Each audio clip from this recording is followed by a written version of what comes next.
Hi అండి, welcome to food and living. ఈ దివాళీకి చాలా క్విక్గా మోతీచూర్ లడ్డు ఎలా ప్రిపేర్ చేసుకోవాలో చూద్దామండి. అందుకోసం ముందుగా ఒక బౌల్ తీసుకొని అందులో ఒక కప్పు శనగపిండి వేసుకోవాలి. ఇప్పుడు అందులోనే 1/4 కప్పు నీళ్లు వేసుకొని ఉండలేమీ లేకుండా కలుపుకోవాలి. ఈ బ్యాటర్ కన్సిస్టెన్సీ అనేది మరీ పల్చగా కాకుండా అలానే మరీ థిక్గా కాకుండా ఇలా మీడియంగా ఉండాలి.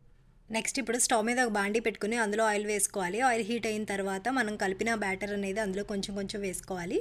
ఇది మరీ ఎర్రగా వేగవసరం లేదండి, కొంచెం ఆ పిండి పచ్చిదనం అనేది పోయేంత వరకు వేయించుకుంటే సరిపోతుంది.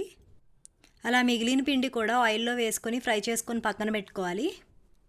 అది కంప్లీట్గా కూల్ అయిన తర్వాత ఒక మిక్సీ జార్ తీసుకొని అందులో వేసుకొని ఒకేసారి మెత్తగా పేస్ట్లా చేయకూడదు, గ్యాప్ ఇస్తూ ఇలా చేసుకోవాలి మిక్సీ అనేది. ఇప్పుడు స్టవ్ మీద ఒక ప్యాన్ పెట్టుకొని మనం ఏ కప్పుతో అయితే పిండి వేసుకున్నామో అదే కప్పుతో ఒక కప్పు నీళ్లు, ఒక కప్పు పంచదార వేసుకోవాలి. ఆ పంచదార మొత్తం కరిగిన తర్వాత రెడ్ ఫుడ్ కలర్ వేసుకుని కలుపుకుంటూ ఉండాలి. దీనికి పాకం ఏమీ రావసరం లేదు, కొంచెం అంటుకుంటే చేతికి సరిపోతుంది. ఇప్పుడు మనం మిక్సీ పట్టుకున్న మిశ్రమాన్ని అందులో వేసేసుకొని కలుపుకుంటూ ఉండాలి.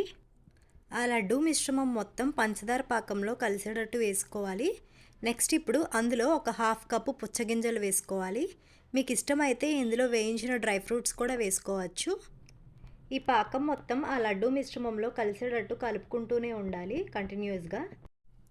ఈ లడ్డు మిక్చర్ అనేది ప్యాన్కి సెపరేట్ అయ్యేంత వరకు కలుపుకోవాలి. నెక్స్ట్ స్టవ్ ఆఫ్ చేసేసుకోవచ్చు. స్టవ్ ఆఫ్ చేసేసిన తర్వాత అది కొంచెం చల్లారనివ్వాలి. మనం చేత్తో పట్టుకోగలిగే అంత వేడి ఉన్నప్పుడే లడ్డూలుగా చుట్టుకోవాలి. దీనికి ఎటువంటి నూనె కానీ నెయ్యి కానీ అవసరం లేదు.